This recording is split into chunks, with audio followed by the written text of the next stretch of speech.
2, 1. Hey, everybody. Welcome in UGA Football Live with JC Shelton, live with Arthur Lynch, none other than a former Georgia tight end. And this is our, third go-around now? So I'm feeling comfortable about it, Artie. I'm feeling Yeah, comfortable about it. I think we're week 3. We just finished week 3. Yeah. So 100%. Yeah. And we're going on week 4. Yes, sir. So, we changed the dates. We're obviously Tuesday now. We're going to try this out. I feel like it'll give everybody a chance to jump in a little bit sooner. Maybe you don't have to compete with Thursday night football, which I love to watch, obviously. So I don't want to compete with that, and then let you guys, in case you missed it, you can go watch the replay and still get a little taste of some Georgia football preview here. We're going to jump straight into it because there's plenty to talk about it. I know you know that Dog Nation. There's plenty out right now surrounding the South Carolina game. Everybody has a take on it, but we'll give ours here. We'll open it up. I'll throw it to Artie first because I was badgering Artie during this game. I felt like he wouldn't say it, but I know I was badgering him during this game with takes on almost every play. I'd love to hear Artie's, maybe some, what were you feeling going into halftime there? And I know that might be interesting for a lot of people because I was definitely, I had my takes, that's for sure. Thought Georgia needed to be a completely different team in the second half, which they were. We'll open it up there, Artie, and give me your takeaways following the game, following that big second half, that shutout second half from Georgia. Yeah, for sure. By the way, you're never badgering me with text. So anytime we're going back and forth about Georgia football or college football, that's not badgering. That's just that's good content. So you're good. I think so. Anyone that's watched this show now for the past couple weeks, I've sprinkled it here or there, but I was pretty high on South Carolina coming into the season. I was definitely surprised that they got wiped the floor with against a rival in North Carolina. Granted, Drake May, top 5 pick, NFL quarterback, blase, but I thought South Carolina was a better team. They either just didn't show up that day or UNC is that good of a team. I don't know, but we're talking about the Dogs. So I saw the team that I expected South Carolina to be from game 1, snap 1 of the season in the first half of this ball game. As we discussed last week when we kind of previewed South Carolina, if you go player for player from the Dogs to the Gamecocks, Georgia obviously has more talent, but that doesn't mean that South Carolina does not have loads of NFL talent on that offense and defense for that matter. Obviously, Spencer Rattler, whatever you think of him, at one point was said to be, a projected first-round pick when he was at Oklahoma before Caleb Williams took over. So I wasn't necessarily surprised that they were giving them a game and ultimately beating them at a half. I was surprised by how flat Georgia looked in the first half, right? Because South Carolina it's a rivalry game. They have a history of having our number, both when we're very good and when we're not so good. But for the past decade now, we've been very, very good. South Carolina has a history of beating us, not consistently, but I think they beat us when we were number 1 at home in 2019. So I fully anticipated first SEC game, 3:30. We talked about the meaning of the 3:30 slot, that we were going to come out and just hit him in the mouth, right? And for whatever reason, we were not asleep at the wheel in the first half, but we definitely lacked energy, right? And that's on both sides of the ball. I know everyone wants to attack Bobo or attack the offense. I just didn't think that we had a ton of juice in that first half. Now, you hinted at it, JC. Coming into the second half, it was like an entirely different ball club, right? Offense, defense, special teams, our run game really got it going. Bobo, what have you, whatever you think of Coach Bobo as an OC, I happen to really like him and trust him. He was able to get some things going schematically. So I think all in all, we beat a SEC rival at home. We're undefeated. We're the number 1 team in the country, and we're 1-0 in the SEC. But I do think there is some things that can be cause for concern, and that is we can't just expect to roll in every single game and think that this is last year or the year before, right? I think, like anything in college football, anybody can get beat on the other team's best day, and your own team's worst day, or not best day. And so I think we were lucky we were at home, and I think we were lucky that we probably a fire was lit under our seats. When I say us, I mean the teams at halftime, and I imagine Kirby had something to do with that. But I do think it's cause for concern moving forward, because if this game was at, say, Auburn, or at a Tennessee, or really any other SEC stadium minus like Vanderbilt, no offense, Vanderbilt, it could be a different outcome. So that was kind of my take. I think individual performances. I honestly think Carson Beck did a good job, particularly in the second half. I really like those running backs by committee, which is how I think that this team is going to go moving forward. And I think the O-line, I imagine, I played for Coach Stacy Searles. Yes, I was the tight end.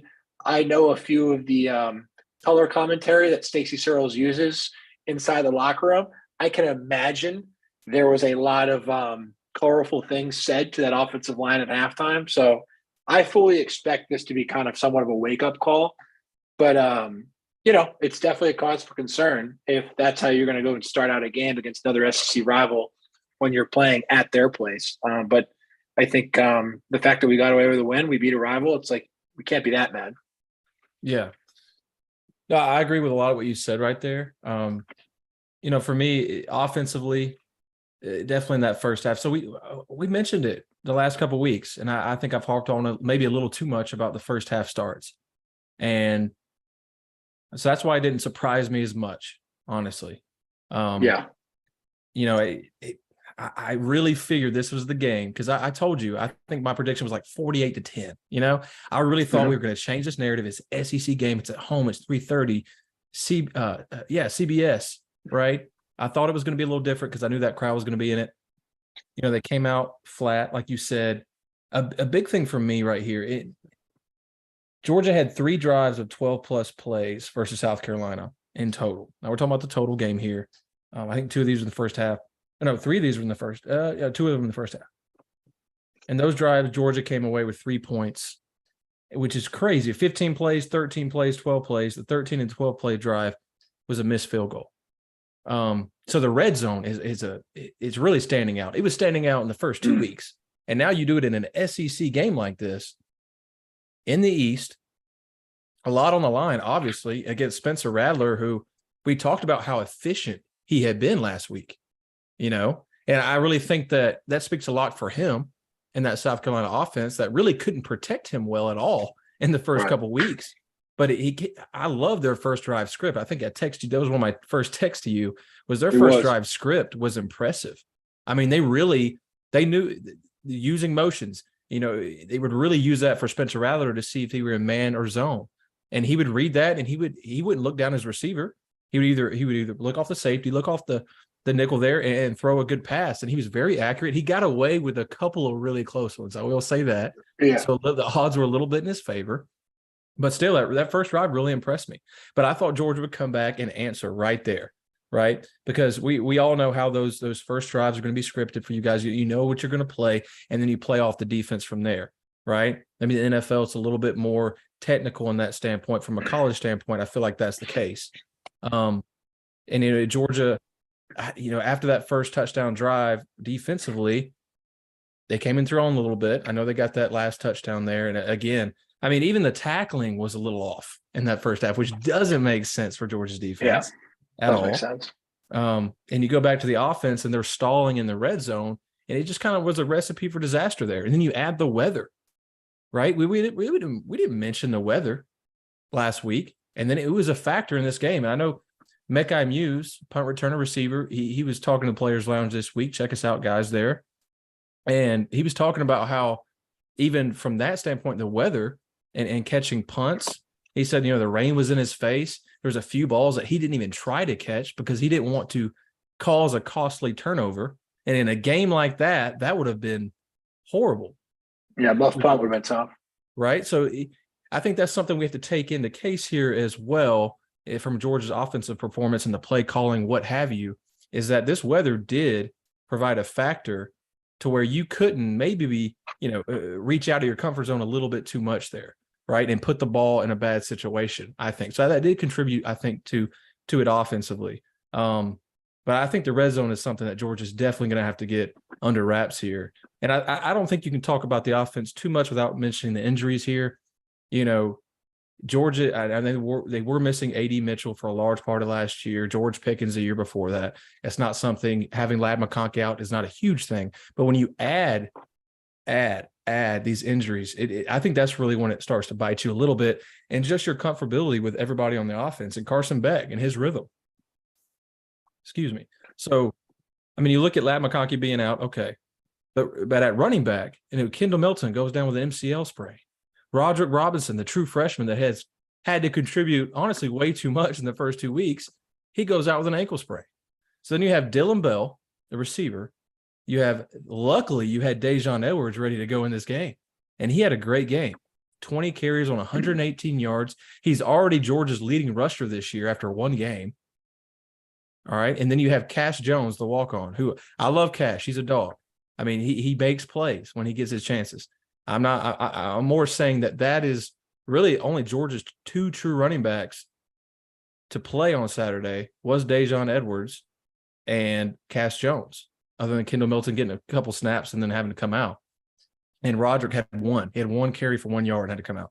So I think those add up, and it really kind of messes up the comfortability with the offense for everyone. I think there was definitely an effort in the second half to go deeper more. We saw more deep shots.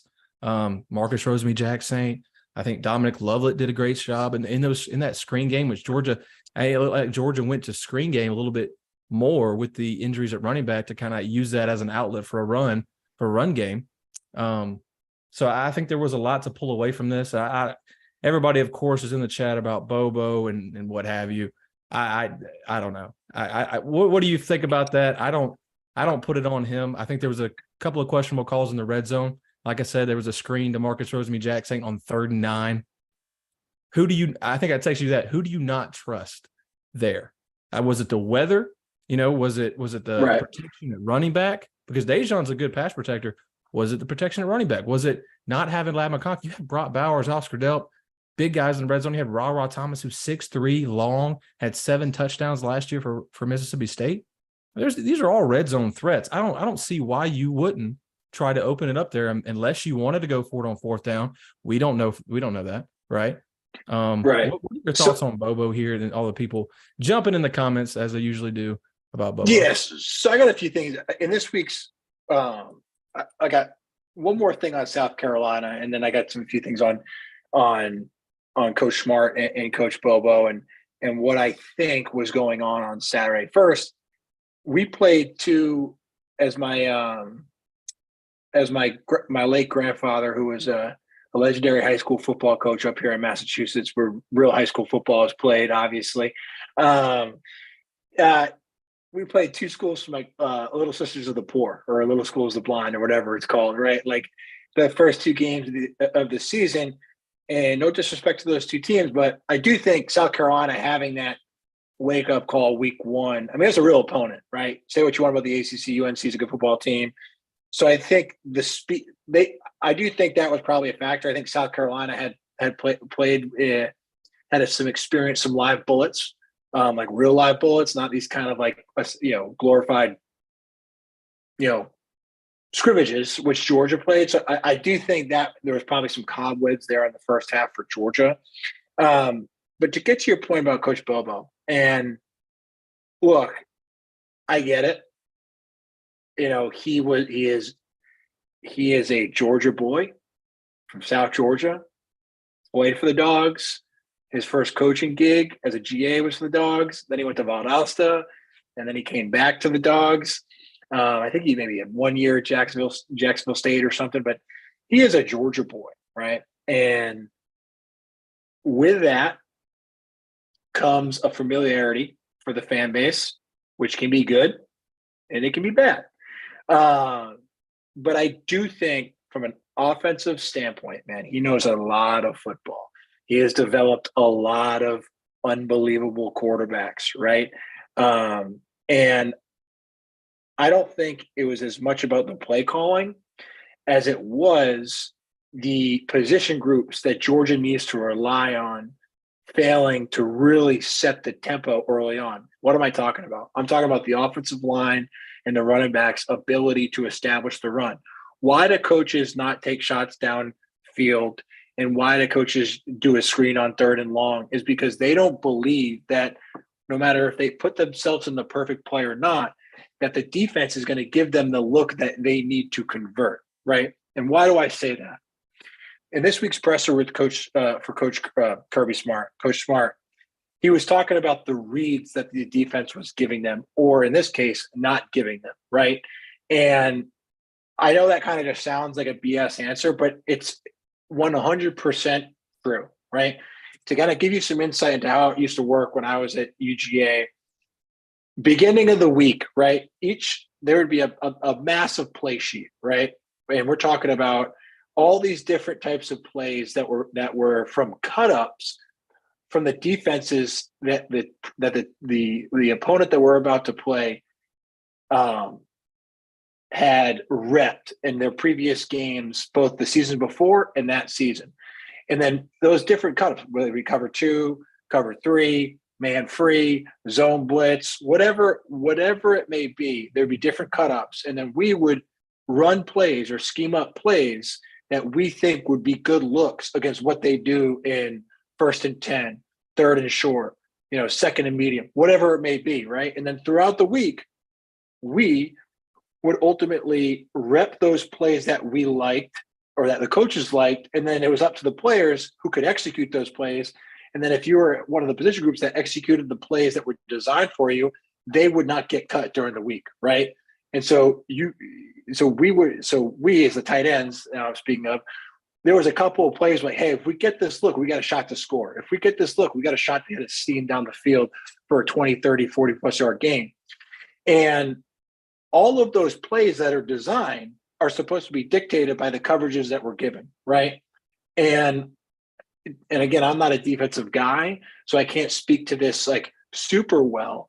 But a good defensive coordinator, particularly, and I've asked guys like Christian Robinson, who's over at Baylor now, a former teammate, about this a lot, and he's just like, you just don't want to get beat by the playmakers on the outside or on the inside if it's a running back or a tight end, and so they're trying to. It's really a chess match, right?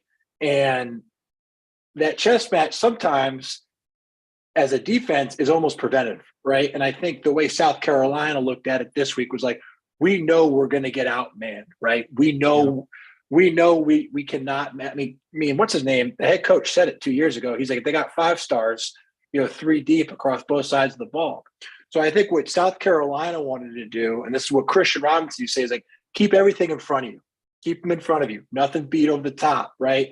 Don't let Brock Bowers hit you in the seam and go for 30, 40 or a touchdown.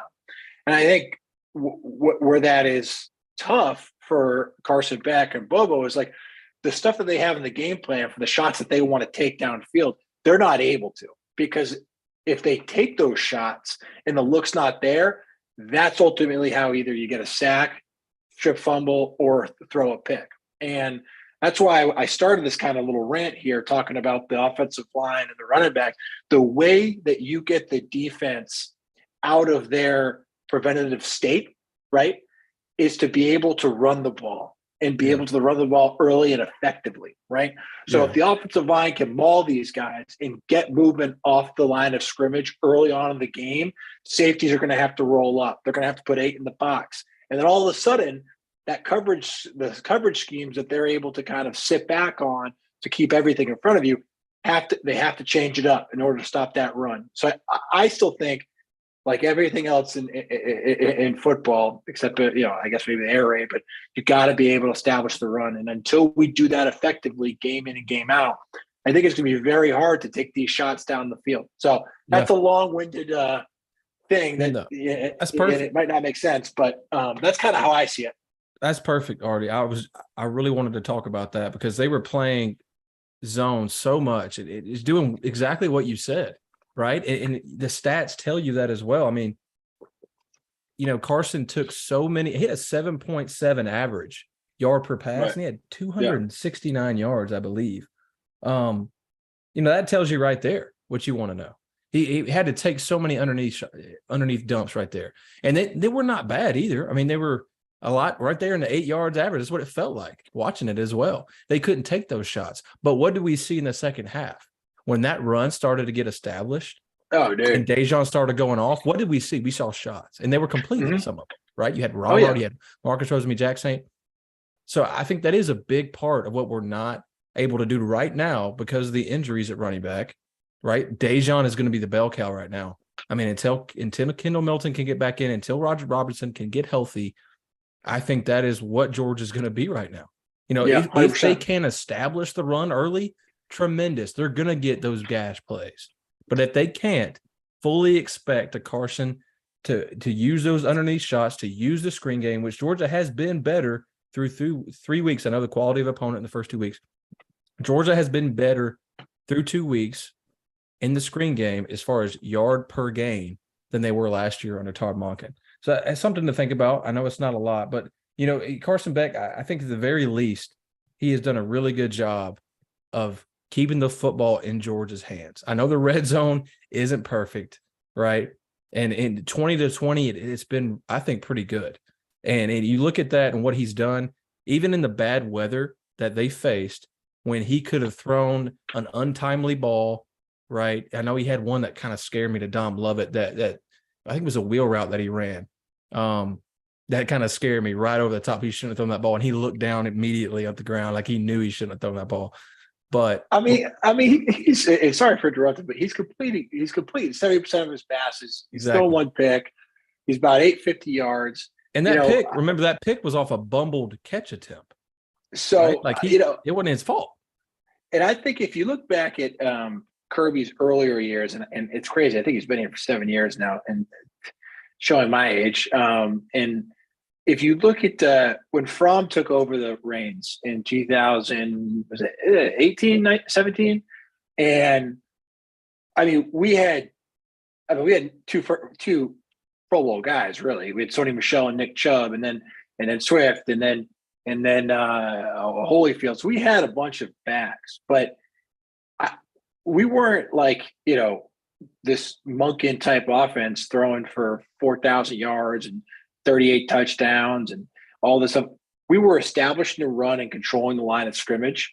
And some people complain then, like, hey, our offense is vanilla, and I think ultimately Georgia needs to get back to that, at least early in the season, as Carson gets his feet under him. And I do think even with the running backs we have, we'll be able to do that. But it's going to take a real commitment by that offensive line to kind of set the tone, set the tempo. But that's kind of where I see this offense going right now. And then over time, as Carson gains that confidence that we talked about a couple of weeks ago, as he continues to gain that confidence, he has all the ability to continue to grow and develop as a really elite passer, I think, based on what I've seen so far, moving forward in his career.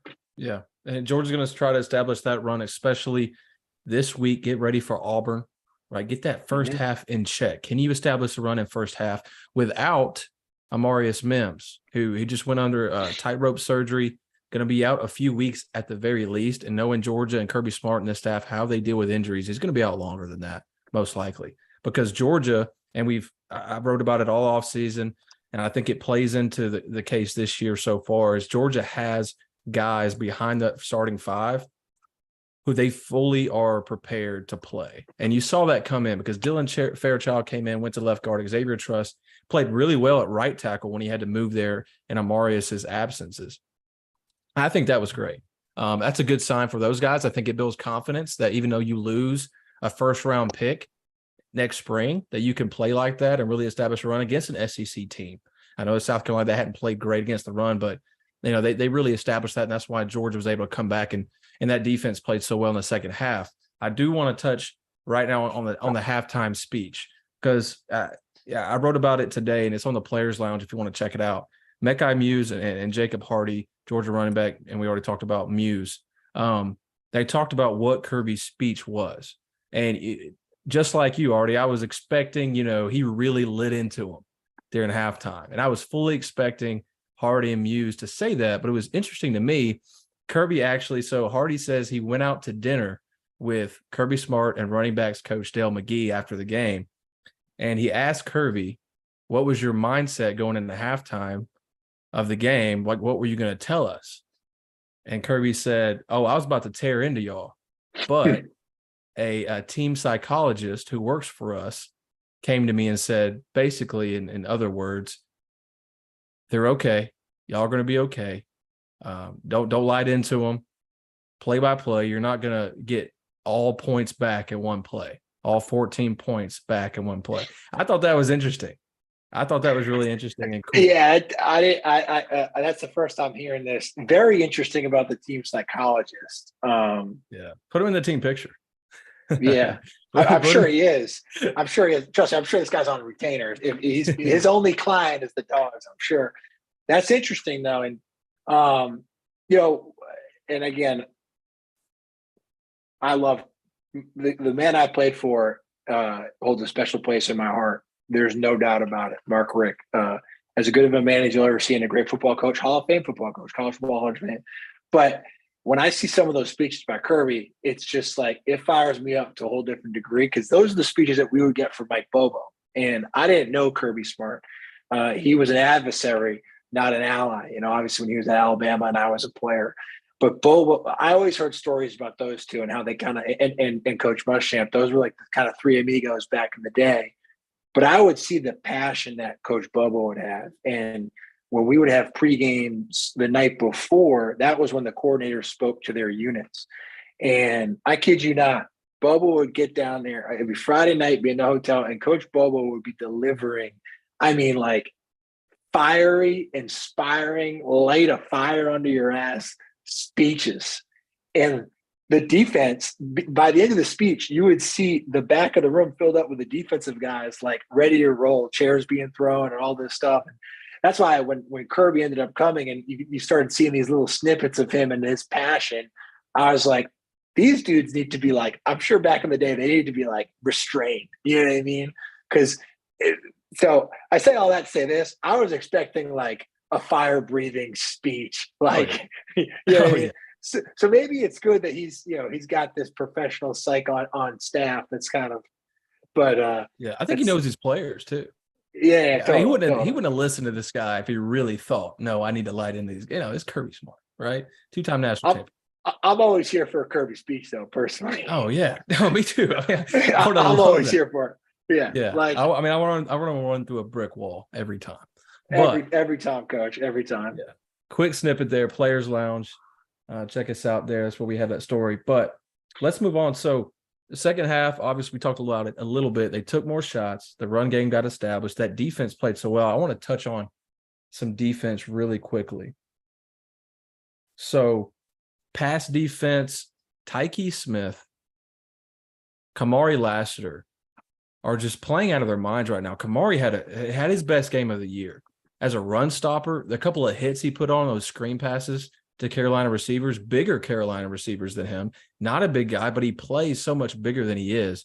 I wanted to give a shout out to Kamari Lassiter. I love how he's playing, and he played so well. They kept trying him, and he kept on proving why he is that starter for Georgia, why he is CB1, and he's maintained his spot. And then Tyke Smith, he leads Georgia in tackles right now, which, as a DB, we like to see that a lot. But it's a star position, so he's a little bit closer to the line. But I think he's playing really well. And you needed that because Javon Bullard, 2-time MVP in the college football playoff last year, including the national championship, he was out of this game. And it was our first time not having him in a long time, dating back to last season when he was suspended. So I think those two performances were big for Georgia. I think Dan Jackson, what a great interception for Dan. I was really happy for Dan Jackson to get that interception. Tyke had a great one as well to put the game away. But Dan Jackson, if you don't know about his story as much, former walk-on, has really cut his teeth in this Georgia defense. Kirby Smart always praises him when asked about him, about his mindset, the leadership he provides. So I was really happy to see him come back from a broken foot last year, also battled a hamstring during fall camp.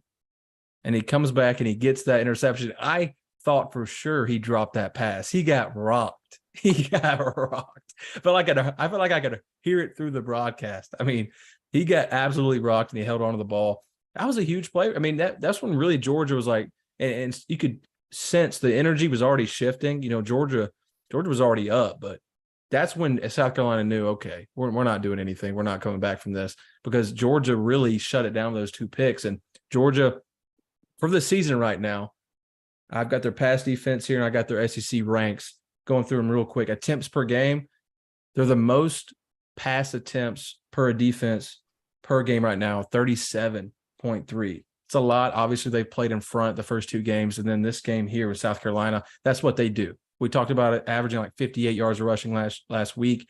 They weren't going to run the ball. They knew they couldn't run the ball. It was going to be passing.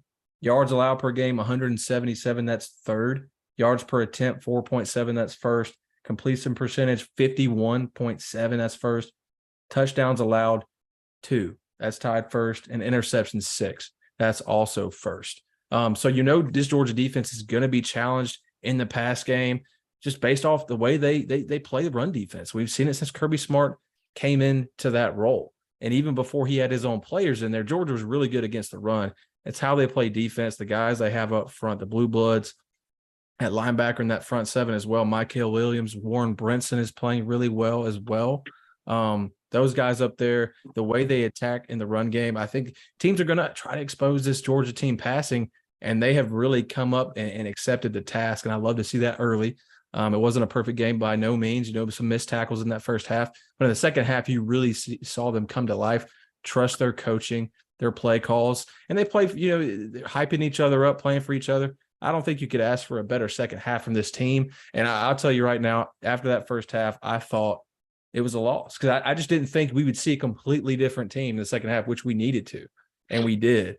It's a very interesting game. I love watching this team go through some adversity, because we saw what happened last year when we did. And I think a lot of those, the Ohio State win, you look back at the Missouri win, we barely beat them. We were losing for 3.5 quarters. We came back. How does this game help you win other games down the road is my question, Artie. What do you think goes into a team's mindset like that, as a guy who's been on a roster? When you play a closer game like that, you do the deed. You have the comeback. You play together. You get the win, and then you went through a few of those, right? Hate to bring it up, 2012 Alabama, right there. Yeah, totally. So first and foremost, these kids got stuff that I don't have, and that's rings. But football is football, and we had some pretty good teams when I was there. But just in general, right?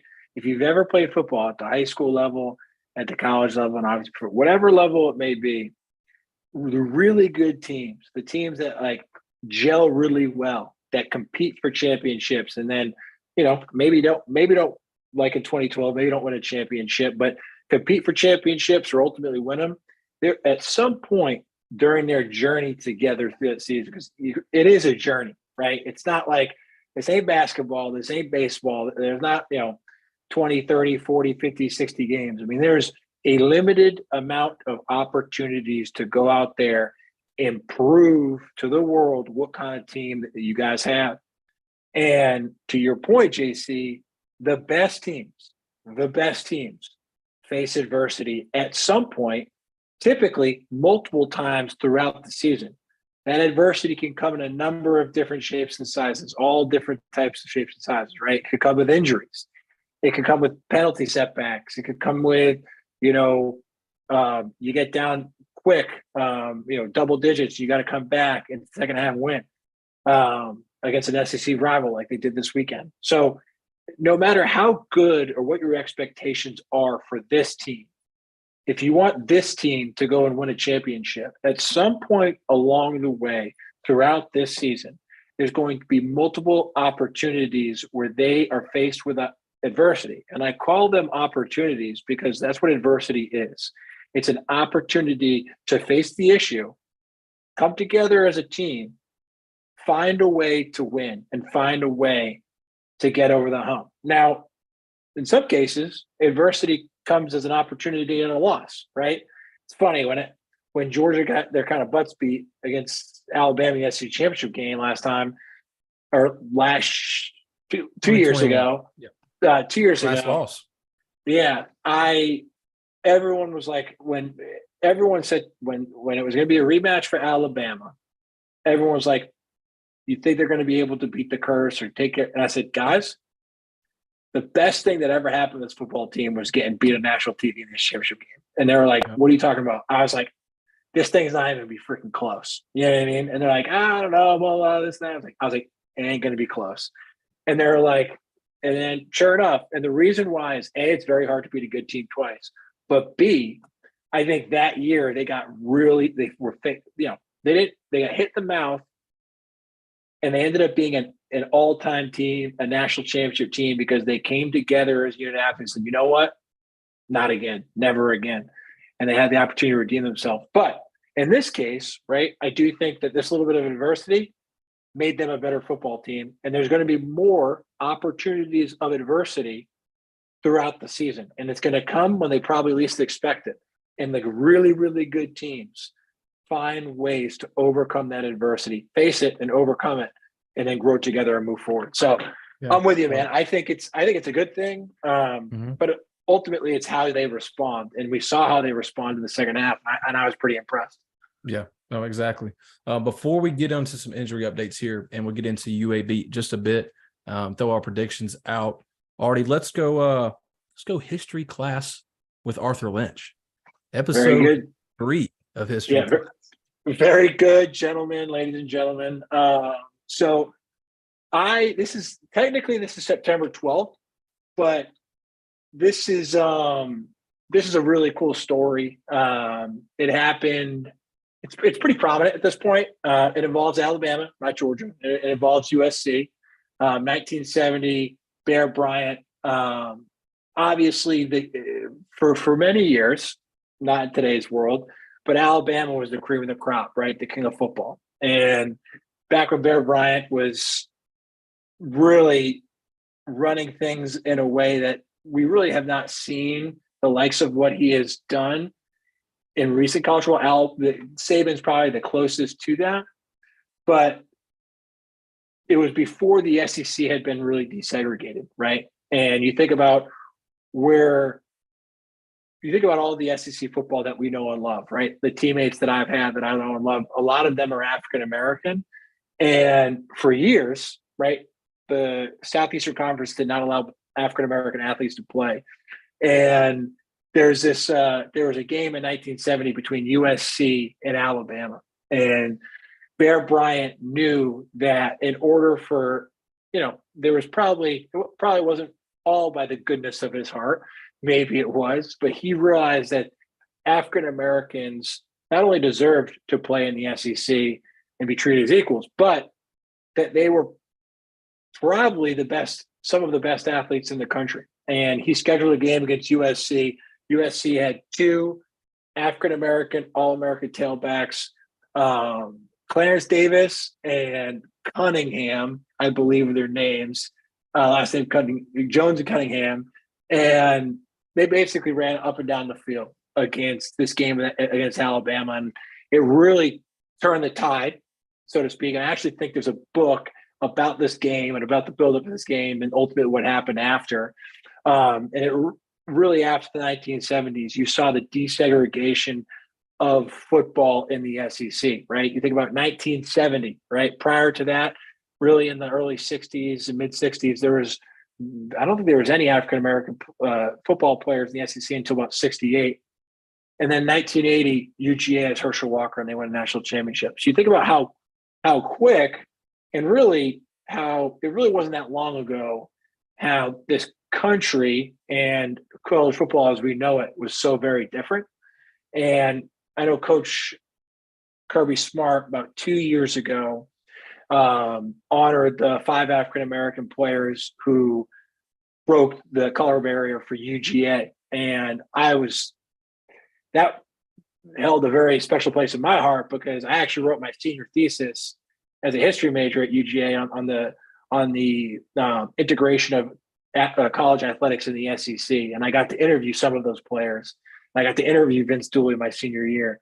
And it was just very cool to kind of see history, because it was history, but it was still close enough in time where I could speak to the people who lived it. So this was September 12, 1970. It was the all African-American backfield of Jones Cunningham and Clarence Davis. And it was the game versus Alabama and Southern California. And I'm not going to give all the credit to Bear Bryant, obviously, but I think that game in particular really accelerated the momentum for integrating college athletics. And I think the great unifying factor in our country oftentimes is sports.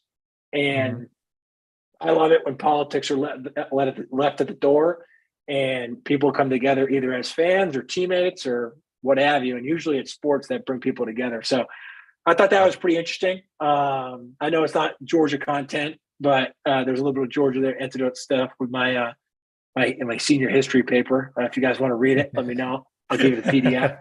Yeah, Don't think you do. We'll drop a link to Arthur Lynch's senior thesis in the YouTube comments. But that was that was something that was I thought it was worth sharing. So that's the history lesson this week. Thank you, Arthur. Looks good, man. We like it.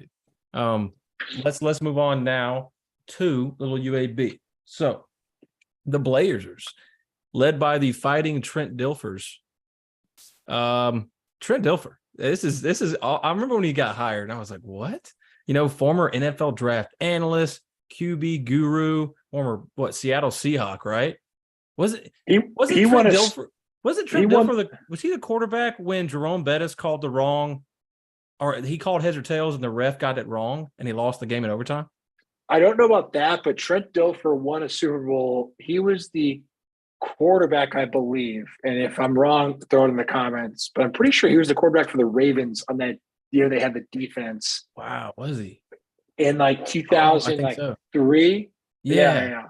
He was like a journeyman, and he was. I think he had maybe Pro Bowl one year, but yeah, he was a dude for a long time, man. He was the coach at Linscomb Academy for the previous 5 years, I think, and has built them up to be somewhat of like a Tennessee powerhouse. And you, I was very surprised he got the job, but then again, it makes sense. I mean, he probably knows recruiting through the high school circuit and stuff, and he's an NFL guy. So we'll see. They need somebody to jumpstart their program back from when they canceled football. They canceled that program, brought it back just a few years ago, right?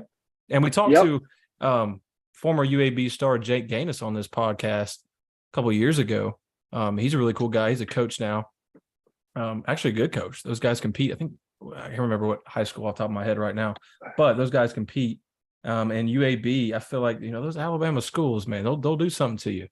Those Alabama schools, they got some boys on them, the country boys. Coach, they got. That's some not no Massachusetts school, okay? Let me tell you one thing. No, some big boys. They eat cornbread down here, son. Yeah, you ain't lying, Coach. Yeah. All right, so we'll get into UAB here. So 2 losses on the season, 41-21 versus Louisiana. Georgia Southern 49-35. Go Eagles. Former Georgia Southerner right here for a year. North Carolina AT 35-6. All right. That was week 0. So 1-2 on the season. Here's the thing about UAB. Allow a lot of sacks, allow a lot of rush yards. All right, but the quarterback is efficient to a point. Does have 3 picks, 6 touchdowns on the season, and Jacob Zeno, 80% completion rate. So that tells you they're going to drop it down a lot. Georgia, I think Georgia can challenge these guys man to man. So can he do that? But he has been efficient so far. Obviously hasn't played a team like Georgia yet. These guys are going to struggle. This should be an easy win for Georgia. Something to look at receiving here. Tajon Palmer, 6'2", 210. Another one of those big guys. And I tell you, Leggett, who we talked about last week on this podcast for South Carolina, ended up doing some good things for the Gamecocks last week. We talked about him, and that one of those bigger receivers who can challenge you physically. 12 catches, 148 on the season, and a touchdown. At running back, don't run it much, but when they do, you got to look for Isaiah Jacobs, 127 yards on 27 carries, 4.7 average for him. This should be a layup, like I said, for Georgia. 7:30 kick, which is interesting because Georgia has 2 night games this year after not having one last year, or actually since 2021, I want to say. Yeah, 2021, later in the season. Yeah. So it's been more than a year since this year than Georgia had a night game. We have 2 this year. This is really the creme de la creme night game, not a 6 p.m. kick. It's a 7:30 kick in Athens and at Sanford Stadium. Let's talk about night games. As a former player, Artie, I think be interesting to hear your take on night games, how that is different in Sanford than a noon kick, 3:30, 6, what have you. And then what do you want to see from this team coming off such a really strenuous comeback win against an SEC foe with Auburn on the road next week? What do you want to see from these guys collectively? Yeah, I think to answer your first question, talking about night games, right?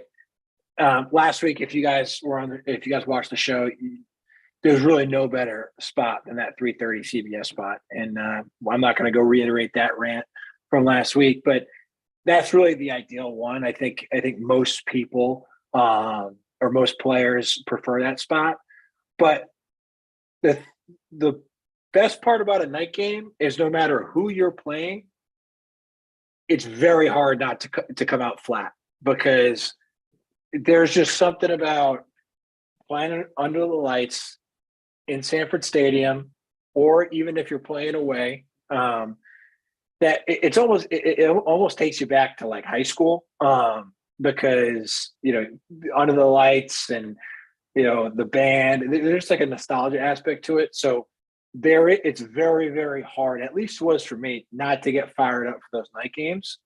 Now, the drawback to that, where coaches have a difficult time with their players, is keeping them focused, right? Because to give you some insight into kind of like the 48 hours or the 24 hours before the game, typically everyone shows up to the facility Friday before after class. So say around like 1 or 2, treatment a little bit. There's about a pre-walkthrough meal, but then once you're locked in for that, about let's say 1 o'clock at the Buttsmere, you're in meetings and walkthroughs until you head to the hotel, right? So what does that mean? From 1 o'clock on Friday, you have to wait until 7:30 the following day to go hit somebody in the mouth, right?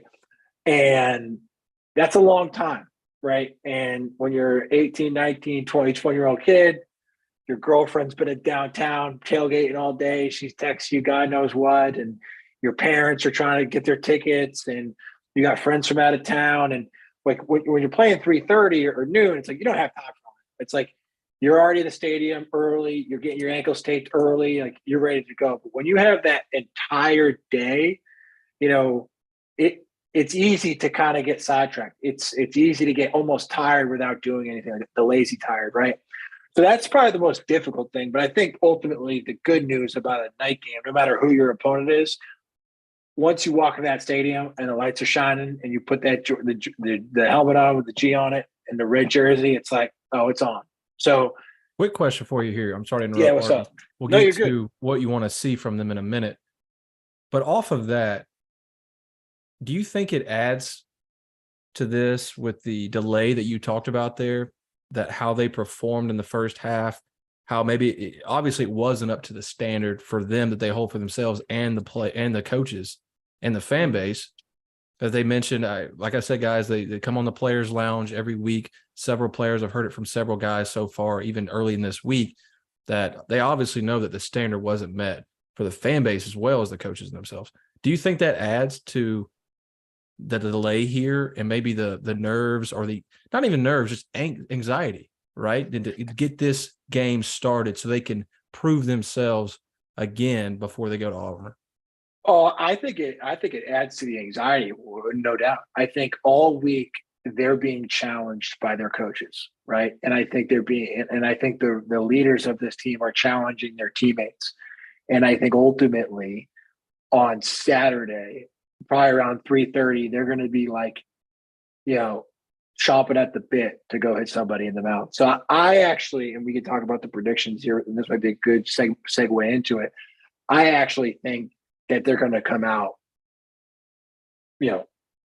on fire. right? I think they're going to come out angry.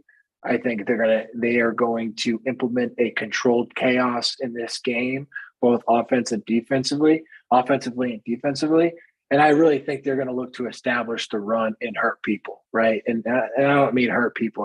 I mean like really put a hurt on UAB's defense, being like, hey, this is who we are, this is who we're going to be, and this is who we've been. We just really haven't showed it up to this point. So I actually think they're going to be chomping at the bit because of how they played last week.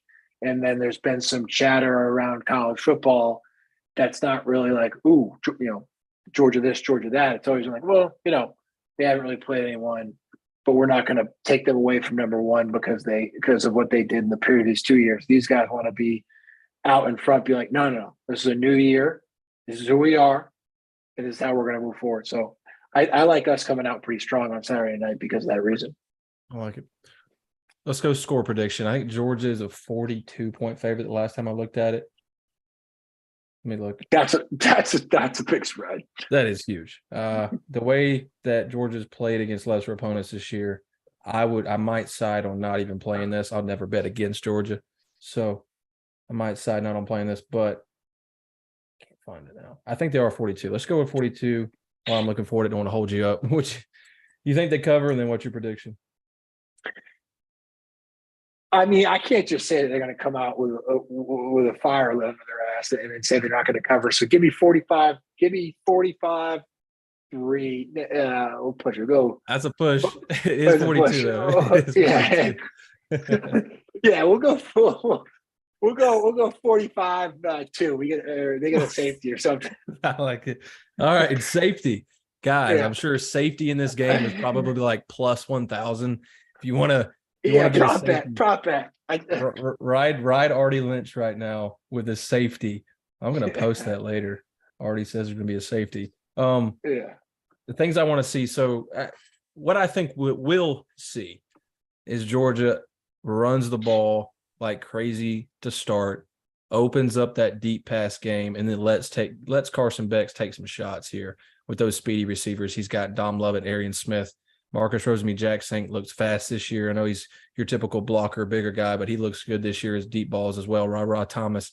I think that opens up in the second quarter and then goes on from there. I think Georgia's going to hold a lot of guys out who are questionable, probable for this game, and just hold them back. Honestly, for this matchup against Auburn, who I will mention quickly is taking on Texas A&M here at noon, right? So I know Georgia's got a 7:30 kick. I would definitely watch that game if I was a Georgia fan. Perfect time for you to watch it. Spread's what, like 14.5, right? I didn't think it was that much. I'll check it right now. I don't have it pulled up. I thought it was pretty big. I think it was. I think it is as well. Let me see.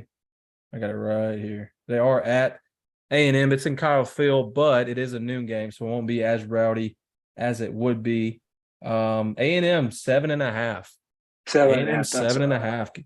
All right. So I definitely will watch that game. I don't know. I think Auburn comes in there and really plays well. The Fighting Jimbo Fishers, can they do it at home?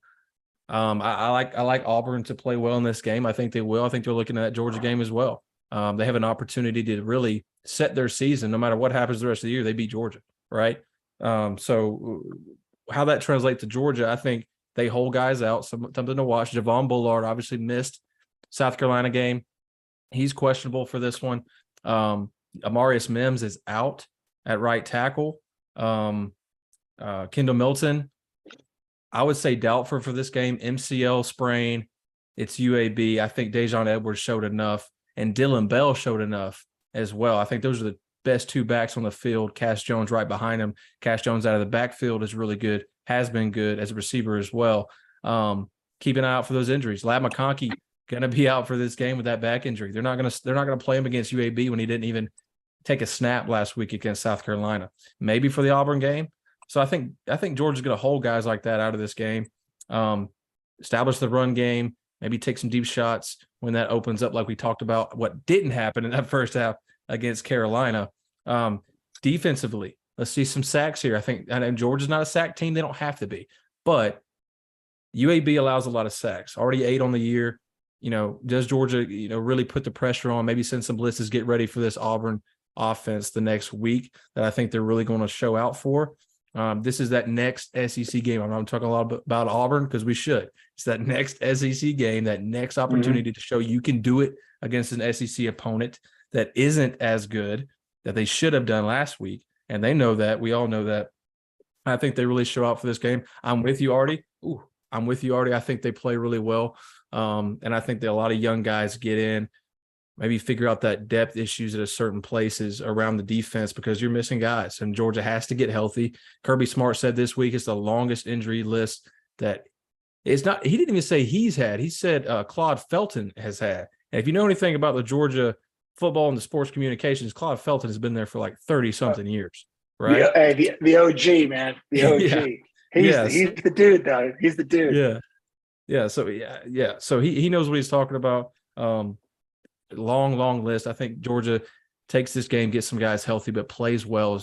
Carson Beck has a big game. Brock Vandergrift gets some snaps.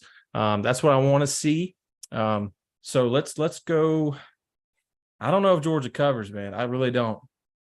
But they haven't covered, so let's just take them to cover. Maybe that'll work this time. They got to do it at least the fourth game of the season. Let's go. I think it's a goose egg. Let's go just 42 to no, I can't do that. It's a push. I don't want to do what you would do. I'm going to go with you 45-0. I'm not going to call a safety, but if they get a safety, Artie, we got to post this, man. You need to put something on it, Artie. You need to put some units on this safety happening for UAB, man. The only time I've ever won a bet was one of the safeties on the Broncos. When I was on the Broncos, we did a straight up bet, Georgia versus Georgia Tech, I think it was, and I won. That's the only time I've ever won a bet. So it's I say that with the utmost sincerity. Like, you want to know? Well, I'm one and a lot of other things. So yeah, we'll call it one. We'll call it one. Yeah, we'll call it one for the sake of the show. Artie, it's been great, man. We thank you everybody for listening. The Pulse Sports Network on YouTube, where you can find us each week. We're going to try Tuesdays. Hopefully, it works better for everyone than Thursdays. But we're doing this every week. We'll get our reaction from the UAB game, and we're going to talk Auburn. We're going to talk a lot about Auburn. Make sure to tune in to that noon game at A&M, the Fighting Jimbo Fishers. We'll see how Auburn plays against them. A lot of season left. This Georgia team has time to grow. Excited to see what they put on the field Saturday in Athens, 7:30 kick. It's on ESPN2, I believe, to catch it there. And the UGA Football Live on Twitter, also on Instagram. Catch our socials. We'll have the links for these podcasts out each week. And we'll also have the review. So if you don't get the chance to catch it now, you'll get to catch it later in the week. Keep caught up. Arthur, it's been great, man. Appreciate you. Go Dogs. Go Dogs.